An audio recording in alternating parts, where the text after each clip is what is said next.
माँ बाप के रोजाना के झगड़ों ने बच्चों को डिप्रेशन का शिकार कर दिया। फैमिली अदालतों ने 6 माह में 500 बच्चों की डिग्री जारी कर दी। बच्चे माँ और बाप दोनों में से एक की शफकत से महरूम हो गए। फैमिली अदालत तलाक के लिए आई खातून मेराज बीवी ने बच्चों की तबाही का जिम्मेदार शौहरों को करार दे दिया। शाहीन अतीक हमारे साथ मौजूद हैं, तफसीलात उनसे जानते हैं। शाहीन, बताइएगा, खातून और उसके वकील की जानिब से क्या मौक़िफ़ इख्तियार किया गया?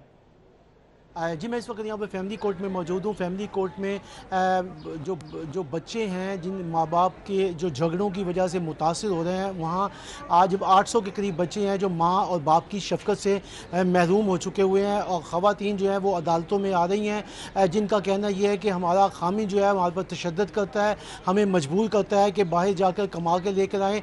हम इनकार करते हैं तो हमारे तशद्दुद करता है और हमारे बच्चे हमारे से छीन लिए जाते हैं। आज एक खातून जो है जिसका जो यहाँ पर इंसाफ के लिए आई है और उसने कहा है कि मैं अपने शौहर के साथ नहीं रहना चाहती, मुझे तलाक जो है वो दी जाए। तलाक की रेशो बढ़ने की वजूहात भी यही हैं कि खामिन जो है वो तशद्दुद करते हैं बीवियों के ऊपर, उनसे बच्चे जो है वो छीन लेते हैं। अदालतों में केस आते हैं तो फिर अदालतें जो है उनके बच्चों को जो है वो उनसे अलग कर देते हैं। इस तरह 500 के करीब बच्चे हैं जो माँ और बाप की शफकत से इस वक्त महरूम हो चुके हैं। मेरे पास यहाँ पर खातून मौजूद है, उनसे हम इस सवाल से बात करते हैं। आप ये बताइएगा कि आप यहाँ पर क्यों आई हैं और कैसे क्यों तलाक लेना चाहती हैं? मेरा बंदा मुझे मारता था ताकि कहता था मांग के ले आओ, मैं कहती थी मांग के नहीं ले आना। मेरी बच्ची ना जुल्म करता था, मेरे साथ करता था।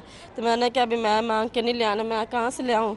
तो फिर कहता है नहीं है, मैं तुम्हें मार दूँगा, इस तरह करूँगा वो करूँगा। तो मैंने फिर माँ बाप के पास चोरी आई हूँ तो वो मुझे अम्मी के पास धमकी लगाता था कि तुम अपनी अम्मी से पैसे लेकर आओ, अब मुझे दो। मैं क्या कहाँ से लाऊँ, मेरे पास पैसे कहाँ से? मैं बच्चे छीन लिए हुए हैं? बच्ची मेरी जवान हैगी है, उसके साथ जुल्म करता है। जी, आपने खातून जो है उसका जो है मौक़िफ़ उसका कहना यह है कि मेरा शौहर जो है वो मुझ पर तशद्दुद करता है सिर्फ कमाने की खातिर। बहुत शुक्रिया आपका।